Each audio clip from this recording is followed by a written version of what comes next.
DPR మొత్తం అయినాక పెట్టండి, చర్చ పెట్టండి. వెంకరెడ్డి గారు కూడా అన్నారు మీరు అడ్డుకోవద్దు. మాకేం లేదు సార్, 1,50,000 కోట్లు ఖర్చు అయినా సరే మీరు చేయండి, we welcome it, we are not opposing it. All we are saying is clarity ఇవ్వండి. ఇది నేను చెప్పలేదు సార్, ఇది ముఖ్యమంత్రి గారి స్టేట్మెంట్. నేనేదో ప్లకార్డులు తీసుకురాలేదు శ్రీధర్ బాబు గారు, ముఖ్యమంత్రి గారి ప్రకటన తీసుకొచ్చినా. అది కూడా ఆంధ్రజ్యోతి పత్రికలు ఏం రాసిండ్రు, 1,50,000 కోట్లతో మూసీ అభివృద్ధి అనే హెడ్డింగ్తో ఆంధ్రజ్యోతి పత్రిక రాసింది. రాసినలో ఏం చెప్పిన అధ్యక్ష, ప్రపంచ స్థాయి పర్యాటక ప్రాంతంగా చేస్తాం, విశ్వనగరంగా చేరుస్తాం, ఎక్కడి నుంచి ఎవరొచ్చినా హక్కున చేర్చుకుంటాం అని సీఎం రేవంత్ రెడ్డి అన్నారు. నేనేమంటున్నా, నేను అనేదల్లా ఒకటే, మా ప్రభుత్వం ఉన్నప్పుడు 100% ఎస్టీపీల ట్రీట్మెంట్ కోసం, ఇప్పుడు ఎంఎన్యూడి మీ దగ్గరే ఉంది చీఫ్ మినిస్టర్ గారు, 3,866 కోట్ల రూపాయలతో, ఎందుకంటే హైదరాబాద్లో ఉత్పత్తి అయ్యే సివరేజ్ 2,000 MLD, మేము ఆనాడే 2,000 MLD కెపాసిటీకి 100% ఎస్టీపీలు పూర్తి చేసే విధంగా ప్రణాళిక రూపొందించిన. మీరు మొన్నపోయి ఒకటి ఓపెన్ చేసిండ్రు, ఉప్పల్లో నల్ల చెరువు ఎస్టీపీ మీరు మొన్నపోయి ఓపెన్ చేసిండ్రు. సరే పని మేము చేసినాం, రిబ్బన్ మీరు కట్ చేసిరు, సంతోషం. కానీ మిగతా ఎస్టీపీలు కూడా బ్రహ్మాండంగా పూర్తి చేసినాము. నేను ముఖ్యమంత్రి గారిని అడిగేది ఒకటే, మరి ఎస్టీపీలు 100% అయిపోయిన తర్వాత అంచనా ఖర్చులు ఈ రకంగా పెరుగుతున్నాయంటే నేను వారిని ఒకటే అంటా ఉన్నా. ప్రభుత్వం రిపీటెడ్గా అంటది అధ్యక్ష, ఏమంటారు అధ్యక్ష వీళ్ళు, కాళేశ్వరం ప్రాజెక్టు 1,00,000 కోట్లు ఏటీఎం అయిపోయింది అని మాట్లాడతారు అధ్యక్ష. గల్లీ నుంచి ఢిల్లీ దాకా ఒకటే లొల్లి అధ్యక్ష. నేను వారిని అడుగుతున్నా అధ్యక్ష, మరి 18 లక్షల ఎకరాలకు నీళ్ళిచ్చే కాళేశ్వరం మీద 94,000 కోట్లు ఖర్చు పెడితే గగ్గోలు. ఉత్తమ్ కుమార్ రెడ్డి గారేమో 1,47,000 కోట్లు ఖర్చు అవుతుంది కాళేశ్వరం. 18 లక్షల ఎకరాల స్థిరీకరణ, 18 లక్షల ఎకరాల కొత్త ఆయకట్టిచ్చే ప్రాజెక్టుకు 1,47,000 కోట్లు అయితేనేమో గగ్గోలు పెడతారు. మరి నేను అడుగుతున్నా అధ్యక్ష, మూసీ సుందరీకరణ విషయంలో ఈ మూసీ ప్రాజెక్టుతో మురిసే రైతులెందరూ, నిల్వ ఉంచే టీఎంసీలెన్ని, సాగులోకి వచ్చే ఎకరాలెన్ని, పెరిగే పంటల దిగుబడి ఎంత, తీర్చే పారిశ్రామిక అవసరాలు ఎంత, కొత్తగా నిర్మించే రిజర్వాయర్లు ఎంత, ప్రజలకు కలిగే లాభం ఎంత, సృష్టించే ఆదాయం ఎంత, తప్పకుండా చెప్పాలా. ముఖ్యమంత్రి గారు పాలమూరు బిడ్డ అని చెప్తారు అధ్యక్ష. వారు నేను అడుగుతా ఉన్నా, పాలమూరులో మొత్తం రిజర్వాయర్లు మేము కట్టినాం, వట్టెము కరివేనా మొత్తంగా ఉద్దండాపూర్ దాకా అన్ని రిజర్వాయర్లు కంప్లీట్ చేసినాం. ఒక పంప్ ఆన్ చేసిన 31 పంపుల్లో.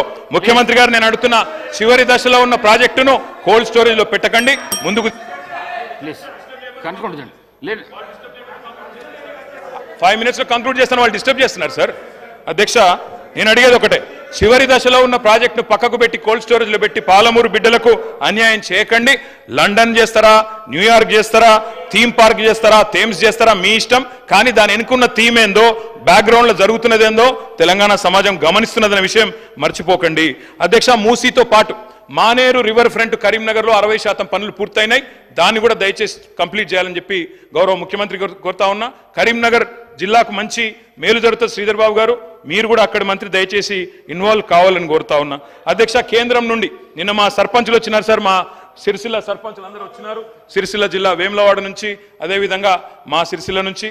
ఇప్పుడు కొత్త సర్పంచులు వచ్చే లోపల పాత సర్పంచులకు ఏవైతే బకాయిలు ఉన్నాయో దయచేసి క్లియర్ చేయండి, లేకపోతే మీకు నష్టం మాకు నష్టం. ఎందుకంటే అందులో మీ సర్పంచులు ఉన్నారు, మా సర్పంచులు ఉన్నారు. కొత్త సర్పంచులు వచ్చే లోపల పాత బకాయిలు ఎందుకంటున్నా అంటే, కేంద్రం నుంచి 800 కోట్లు వచ్చినాయి, వాటిని రిలీజ్ చేయండి.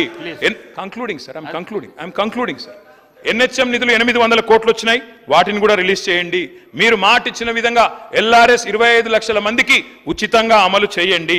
అదేవిధంగా అధ్యక్ష మేము కలిసి వస్తాం, ప్రభుత్వంతో మీరు ఇచ్చిన మాట నిలబెట్టుకోండి, తప్పకుండా కలిసి వస్తాం. మంచి పథకాలు కొనసాగించండి, కేసీఆర్ కిట్లు కొనసాగించండి, పేరు మార్చండి, బతుకమ్మ చీర పేరు మార్చండి, క్వాలిటీ పెంచండి, కొనసాగించండి. పిల్లలకు బ్రేక్ఫాస్ట్ స్కీమ్ తెచ్చాం స్కూల్స్లో, సబిత కనిన చాలా డీటెయిల్గా చెప్పారు. బ్రేక్ఫాస్ట్ స్కీమ్ కొనసాగించండి, మిడ్ డే మీల్ బకాయిలు ఉంటే అవి కూడా ఇవ్వండి. తప్పకుండా నేను మిమ్మల్ని అందరినీ కూడా ముగించే ముందు డాక్టర్ వివేక్ వెంకటస్వామి గారు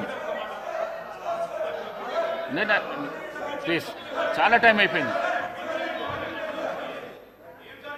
ఐ రిక్వెస్ట్ యూ సార్, ఎన్నికలకు 6 నెలల ముందు రాజకీయాలు చేద్దాం. మీరు అన్నారు ముఖ్యమంత్రి గారు, వి వెల్కమ్ ఇట్. మిగతా 4.5 ఏళ్ళు నిర్మాణాత్మక ప్రతిపక్షంగా మా పని మేము చేస్తాం.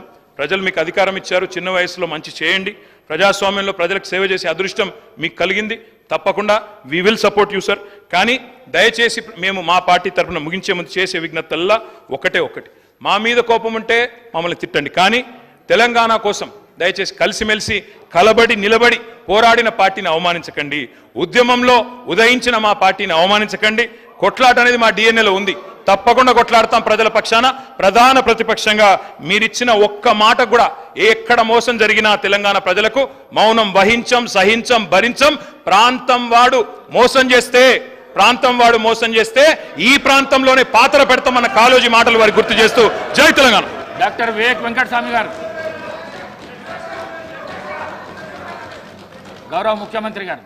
ఒక్క నిమిషం వివేక్. ఎంతసేపు మాట్లాడినా రామారావు గారు మేము కలిసి వస్తాం, ప్రభుత్వానికి సహకరిస్తాం అని పదే పదే చెప్తున్నాడు.